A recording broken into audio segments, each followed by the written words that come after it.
Hey everyone, welcome to our small footprint. My name is Nyssa. If you're new here, we are a large family living off-grid in Australia. It is Friday afternoon. It has been our first full week of me going back to work 2 days a week and the first week back at school for all the children who are doing distance ed. It's been a big one and I'm looking forward to pouring myself a couple of drinks tonight and having a slow day tomorrow, hopefully. I'm not very good at slow days, but I'm going to try. So part of doing that is getting some food prepped for the weekend. So I need to pull some meats out and stuff for the weekend. But what we're going to do right now, it is 3 o'clock in the afternoon, so I've got time, is I'm going to make some sub rolls. And we are going to have subs with ham and salad or whatever for dinner tonight. And then we can have them toasted as garlic bread or open subs or whatever tomorrow.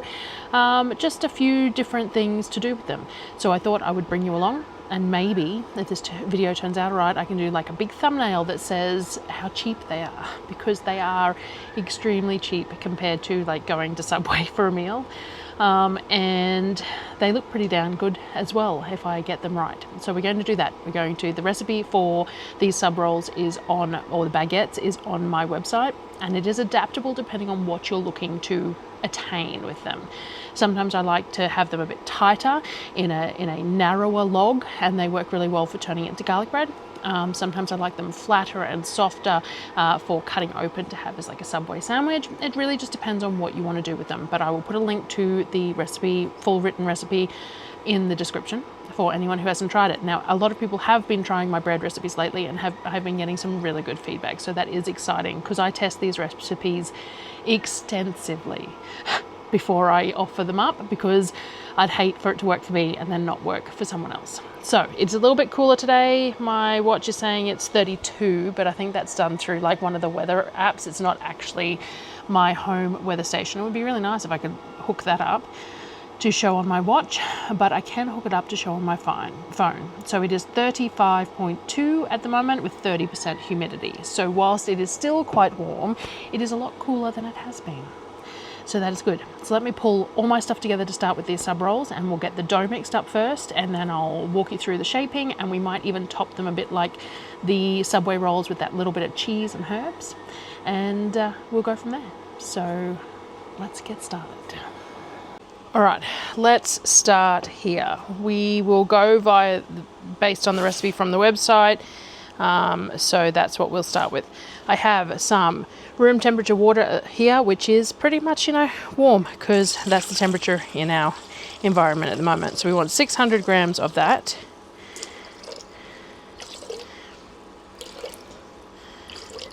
.600 grams of water. We want about 20 grams of yeast.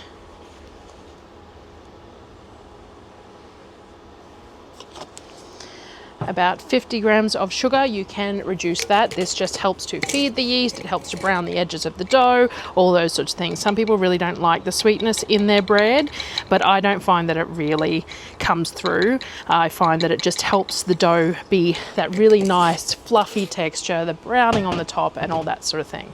So we've got 50 grams of sugar. We have 100 grams of olive oil. You can back off on this as well if you want them a little more stiff, rather than soft and silky, which is, again, it depends on what you're doing with the dough. And then we're going to put 20 grams of salt. Let me find my salt shaker. There is, if you're new here, there is always something missing. Every time I go to cook something, there is something not put back. So my salt pig is not here. Wait 1 sec. Alrighty, someone put it on the shelf instead of just on my shelf, on my thing there. So we want about 20 grams of salt, whichever salt you prefer. And then we're going to add a kilo of flour. I use Costco's baker's flour because I like that little higher protein. It tends to make the dough a little easier to handle. If you're using an all-purpose flour or a plain flour, you might want to back off the liquid a little bit or add a little bit more flour because it just doesn't absorb liquid the same way. But I am lucky to be able to shop at Costco, where their bread flour costs basically the same as plain flour, but I know that not everyone has that option. So we want a kilo of flour, and partly why I scaled this recipe to this is because it works for us, but also because it's nice even numbers. 600 mils of water or 600 grams of water with a kilo of flour, a few bits and pieces in between. So we're going to grab the dough hook and we're going to put this on the KitchenAid to bring together to a semi-smooth dough, shaggy-ish. It doesn't have to go too long because we're going to work it, we're going to let it proof and we're going to work it in other ways. So let's get this on the KitchenAid. Onto the KitchenAid on low till it comes together, then I'll bump it up 1 or 2 speeds for kneading. Now, I think I forgot to say, or did mean to say, that because we've had limited time, because the boys and I have had limited time over the past week, and Dad has been helping with schoolwork, and they felt a little lack of mum time, I think.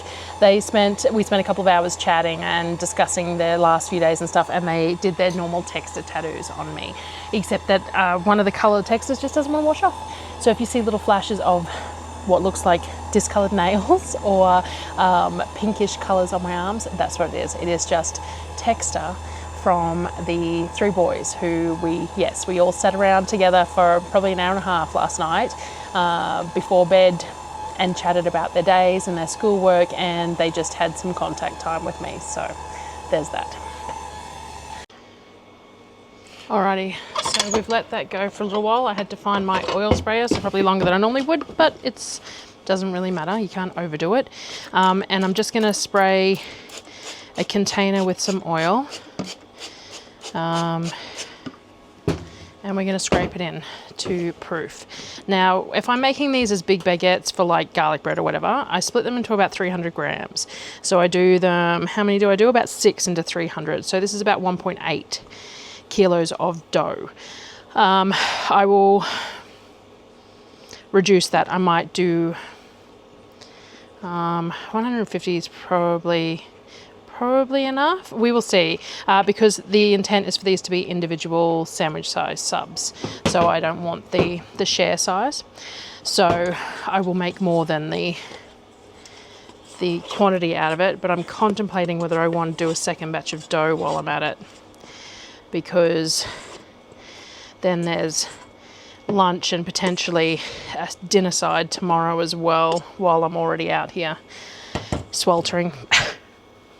Because yeah, it's 1.8, so say we did them at 200 grams, 150 to 200 grams, and we're gonna get 9 to 12 out of it. And when there's 7 of us, it's not a lot, is it? So we might do a second batch. I may have to end up scaling this recipe to 1.5 rather than 2, because 2 times is probably more than I need. 1.5 in would probably fit in the KitchenAid all in one go and would probably be pretty perfect. I have to think about that. But anyway, first batch done, dough's in here. It's I'm going to leave it for a minute. I might do some coil folds in the container just because it's so warm, so it's going to proof quickly. So I want to keep it in good, so I might do some stretch and folds just to keep the texture good, or just whatever I need to do. But it's a lovely, silky, non-tacky dough.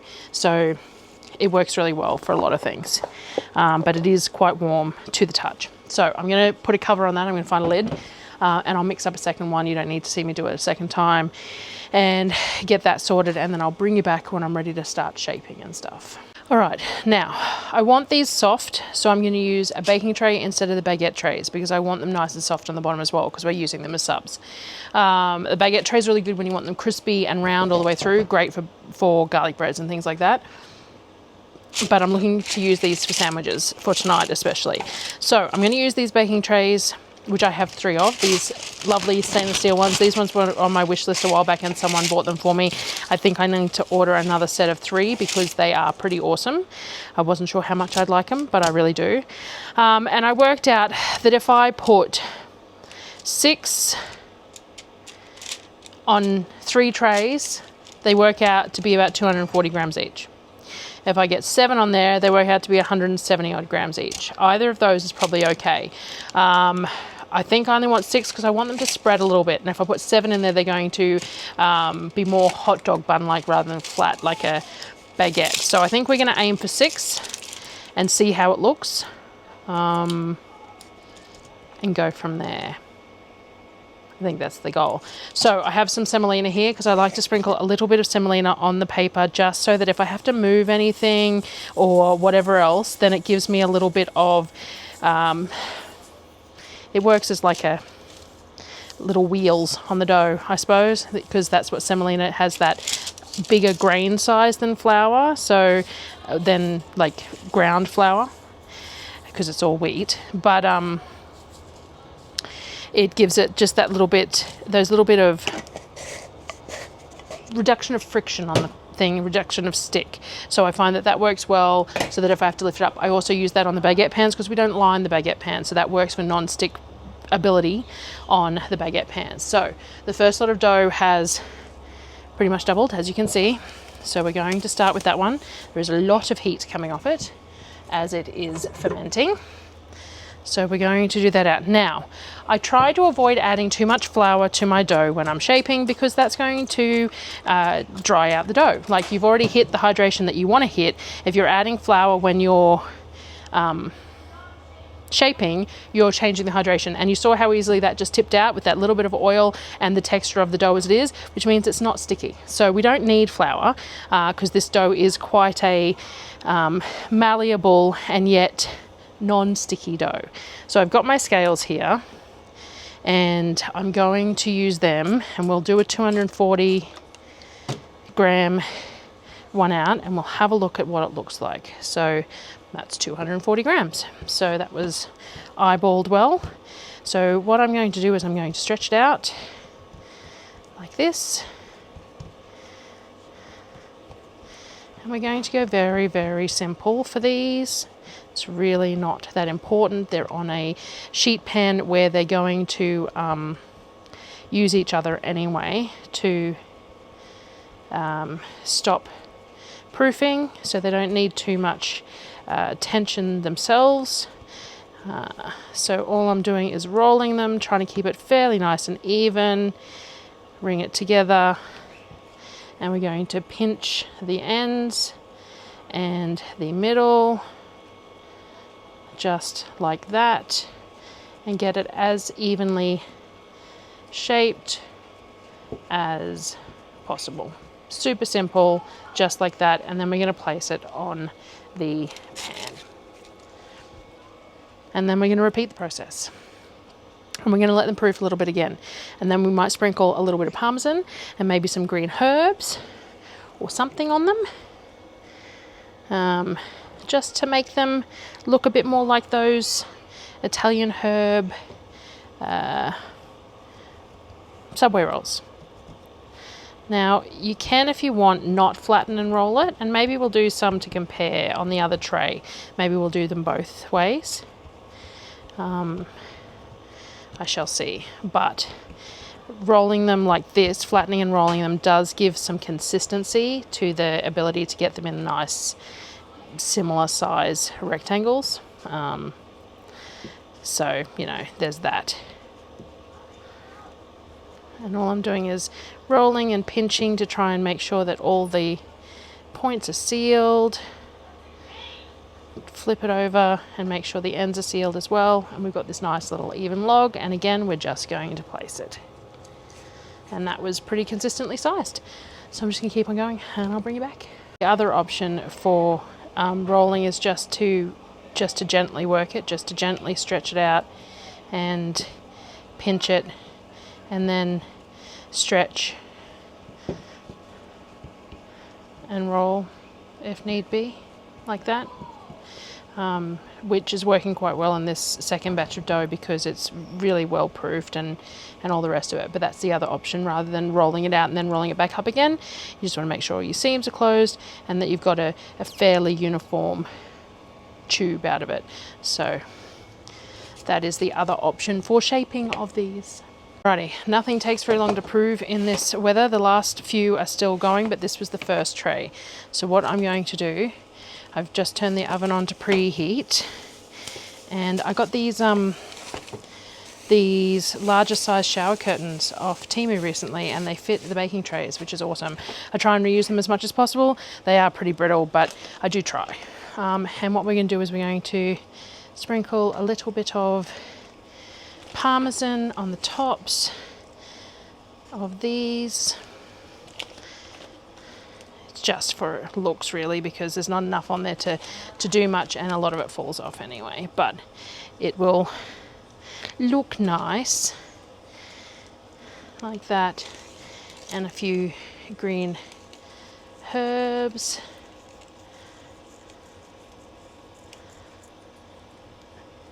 This is just a bit of thyme,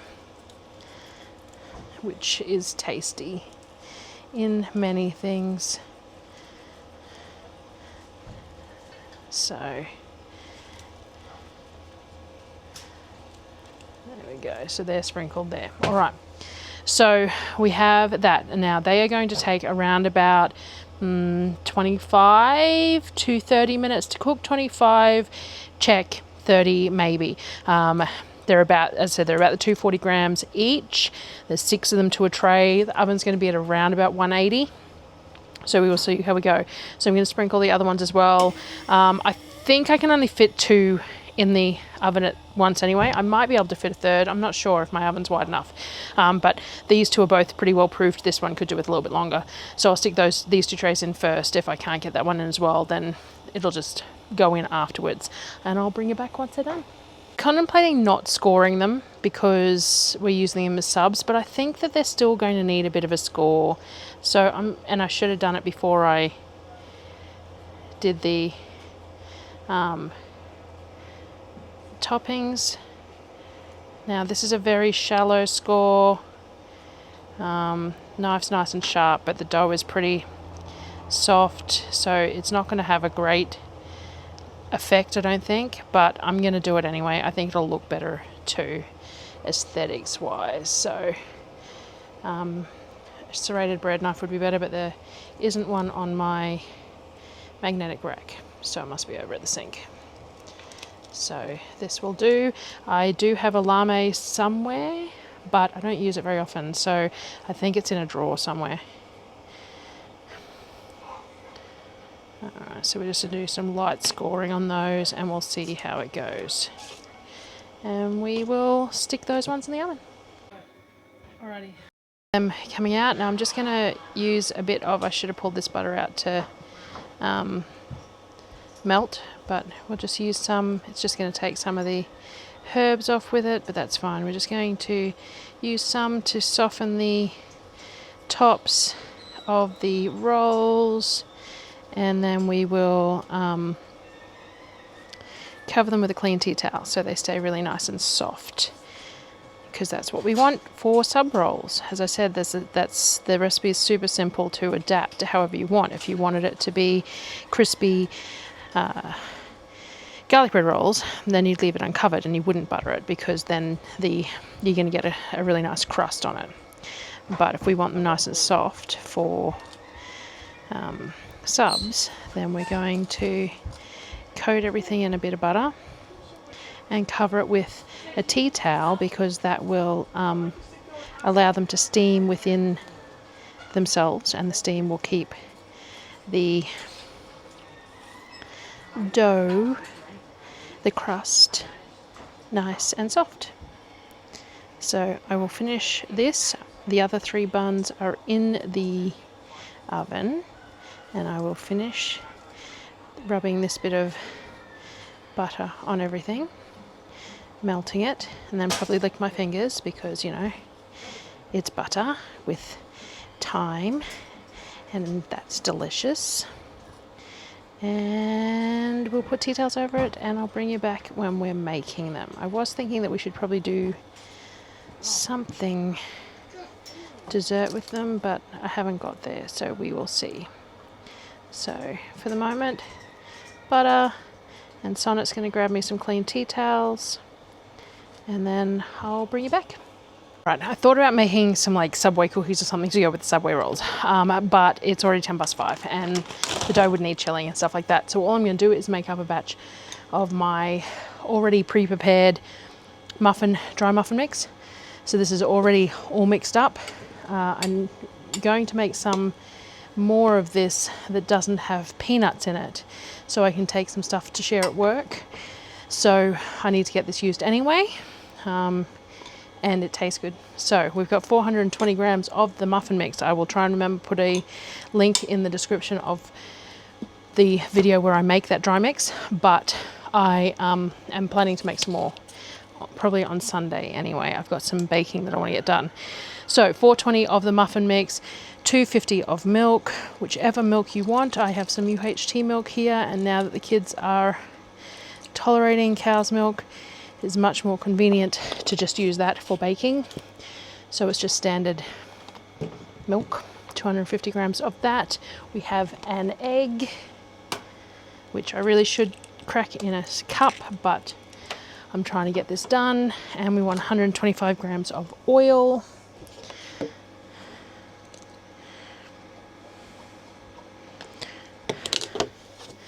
Or butter or whatever. Oil keeps them nice and moist and is just, you know, easy. We're just going to mix that together into a super simple batter. Now the batter has flour in it, baking powder, it's got some protein powder in it, which is the peanut aspect, all that sugar, everything else that you need is already in that dry mix. So this was made so that it was easy for the kids. And then we need to add about a cup's worth of mix-ins. Now I've got raspberries because we got some raspberries, so I am super thrilled to be able to make lots of raspberry desserts. And one of my favorite muffin flavors is raspberry white chocolate. So I am just crushing up raspberries in here. I'll do around about 100 grams of raspberries and about 100 grams of white chocolate. And then we will cook these up, and that will be dessert to go with dinner. And while these are in the oven, I'll get all the salad stuff sorted. There we go. And we'll just put that together, and I'm just going to put it in standard muffin tins, cook them for around about 20 minutes. 420 gram batch will make 12 muffins. So that's why I scaled it out the way I did, was so that the kids can just make one tray of muffins on their own with very little input from me. Because they like to bake, but sometimes when they pick recipes, they don't work and it's a waste of ingredients. So at least I know that if they use this one, it works every time. So there you go, in the oven, 180 for about 20 to 25 minutes. All right, so they're in the oven. Now, one of those times during the month where I got Darryl to grab a couple of things from town. So he grabbed some potatoes for me. He also grabbed me some cucumber and some ham. Now, I do have rump, like a rump roast in the fridge that I could cut some pieces off to cook, or we could have like steak type burger bun things, but I think I just want to stick with cold. So I think I'm just going to stick with ham, salad, cheese, mayo, just the stuff that's just a nice cold on the bread, will still be slightly warm, that kind of thing. So all I'm going to do is I'm going to slice up some tomatoes, some cucumber, nice thin slices. I'm going to shred up some lettuce, and then we'll probably use the sliced cheese because it's nice and easy to lay on a roll, fresh ham, lots of salad. I think that's all I'm going to do. If I had a thought about it, I probably could have done some like egg salad or something. Egg and mayo, boiled eggs with some mayo, and let it chill, but I haven't done it, so I'm not going to do it now. It's almost 5:30. The kids are feeding the animals, and I know it's early for a lot of people, but it's pretty much our dinner time. So I'm just going to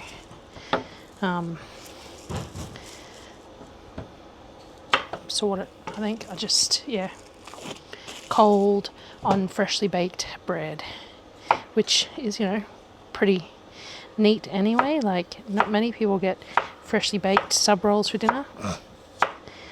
Unless you live in my house, and then it's not exactly an uncommon thing, which is something we're battling at the moment because the kids just don't know how good they've got it. But some nice, really thin pieces of cucumber to go in the subs. And yeah, I'll shred up some lettuce. I'll bring you back when I'm putting some together, and I'll show you the muffins as well, which we'll have warm for dessert.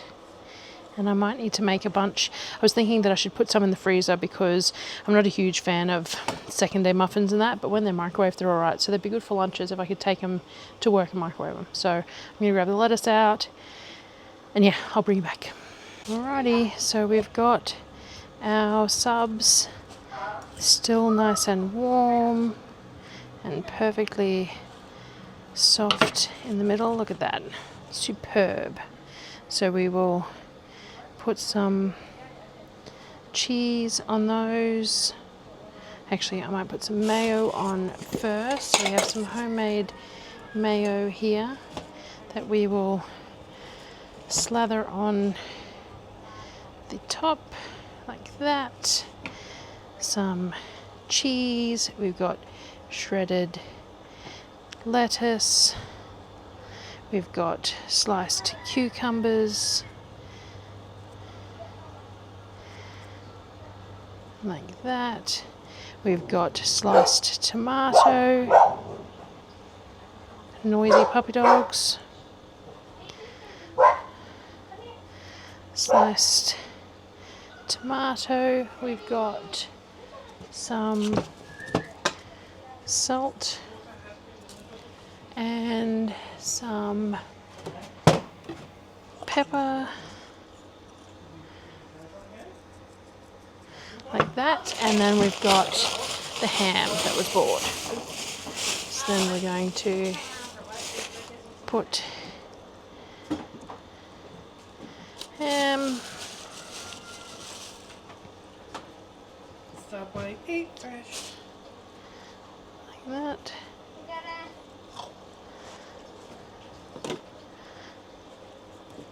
And the kids can start off with half each. If they want some more, they can have some more. So we've just got ham and salad, fresh sub rolls, 6-inch sub. Yeah. So that's what we're doing with those for dinner. Alrighty, everyone has eaten and everyone enjoyed the rolls with the salad and stuff. And this is what the muffins look like. They're a really nice muffin. They don't puff up huge because of the protein powder and stuff in them. But when you break them open, they're lovely and moist and spongy, and when you pop them open, super tender inside. They do have that little bit of a sensation like they get stuck around your teeth a little bit because of the protein powder and stuff, but that's because they're really moist too. I really like the blend of mix in them, and you can add just about anything you want to flavour them. So bad lighting at the moment because I'm standing behind a pole, but anyway, so these are the muffins. Super good. I will do another video soon making the mix up again, and might make some for the freezer. But yes, so tasty. And honestly, raspberry white chocolate just has to be my favorite thing when it comes to flavors. So that's the muffins done. Everyone can have those for dessert, and then that's it for me. I'm going for a shower. I'm going to pour myself a drink. I got Darryl to buy some milk, and I have some Baileys there, so I think I might just have a nice long iced Baileys with some milk, and then I'm probably going to watch some YouTube and go to bed. So that's it from me for today. Try and take it easy tomorrow, and then on Sunday I'm planning to do some cooking and baking. So I will see you guys then. See you later.